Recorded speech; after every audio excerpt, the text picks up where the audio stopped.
Hello, and welcome to OSINT, Fun with Open Source Intelligence, brought to you by Pentester Academy. My name is Jamal Benkwala, and I will be your host for this fun, exciting course. In our last video, we left off with talking about some of the questions in regards to your social media profile and what it really said. Among other things, I asked you whether you were helpful in answering questions and whether you knew everyone on your LinkedIn profile, and whether some of your followers on LinkedIn and such would be interested in learning more about those projects you may be talking about. So today we're going to talk about Robin Sage. Some of you may be familiar with this experiment. For those who are not, Robin Sage was a rather attractive, edgy cybersecurity analyst. She was in her late 20s and seemed to have a wealth of experience. She'd gone to MIT, she was part of the US Naval Command cybersecurity team, and she'd done all kinds of cool stuff by the looks of it. She was also a social engineering experiment, one that was very successful, and was presented at Black Hat. The Black Hat paper is really good, and I do recommend it. The talk on how they built the profile and the aims of the experiment are very good.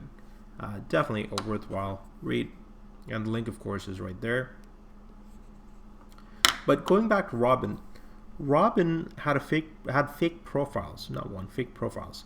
She had a LinkedIn profile, but she also had a Facebook profile and a Twitter profile that all sounded pretty good. At least they sounded good to a lot of people, and many people fell for it. It didn't hurt that Robin was very good looking. Now, I should point out that Robin's profile pic was that of a porn star. But not everyone fell for this. And there were people who did connect but were extremely suspicious. You see, Robin had a few gaps on her profile. They were overlooked by most, mind you. And for the sake of the experiment, Robin was fairly successful.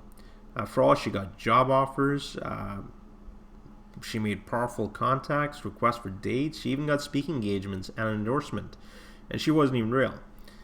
And interestingly enough, she also managed to obtain intelligence on operational security measures. Now, some things you need to consider when looking at profiles like Robin. Does it sound too good to be true? Is the information verifiable? Robin's profile, like I said, had some influential InfoSec names on that list. So how did she get them? Well, one of the techniques used was connecting, of course, with open networkers who connect with just about everyone. And once she had one or two of those big names, it made it a lot easier to connect with other people. Now, people could have done a number of things to check whether or not Robin was real. They could have uploaded her image on TinEye, and they would have got several hits, indicating that something was not quite right there.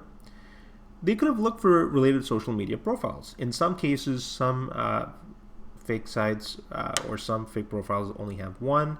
In this case, yes, she did have a Facebook and a Twitter profile, but they were all created at the same time. Another thing they could have done was looked at the tweets on the Twitter profile. Do they match up with where they're actually supposed to be from? It's not perfect, but if you correlate the different social media profiles, it can give you an idea if there's a mismatch between where someone says they are in one and where they're actually tweeting from and where they normally tweet from. Geosocial footprint is one option. I found it useful, but it doesn't always work. There are other tools, however. Michael Bazel, author of Open Source Intelligence Techniques, great book, do recommend it. Also mentions the concept of identifying who the first person to introduce someone is. Usually it's a colleague. And one useful site there is socialrank.com first follower, which is very interesting and it is useful. The interesting thing here is it can also be used to identify other technical influencers and allies.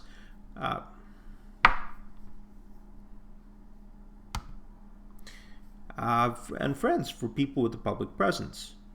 You can look at an example like @JustinTrudeau for an example of that. In this case, it can also be used to identify Agent Zero, aka Robin Sage, and some of the profile's first follower or victim. You need to look at whether the pictures match up with social media profile info. Does the work history and position seem to make sense? Do you know any of these friends and contacts? Have you checked the pictures to see whether there's any metadata there? And before I end off, that's almost the end of it, I will also show you pictures or cached versions of Robin's profiles. So bear with me just 1 second.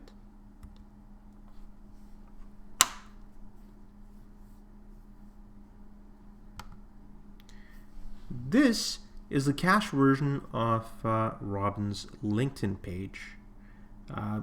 Unfortunately, it is cached. I wasn't able to pull off everything there, but you will see that she went to MIT, she went to St. Paul's Prep School, she's got a recommendation, 147 connections, and interestingly enough, she says she is at the Naval Network Warfare Center in Norfolk, Virginia.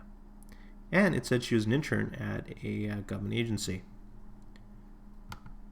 This is Robin's Facebook page, where you get an idea of her city, political views, all that sort of thing.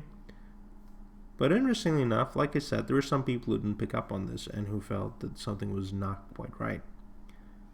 Where they mentioned you change this, and best of all, no one in this class of 2003 has any idea who you are. So people do their own stuff as well. And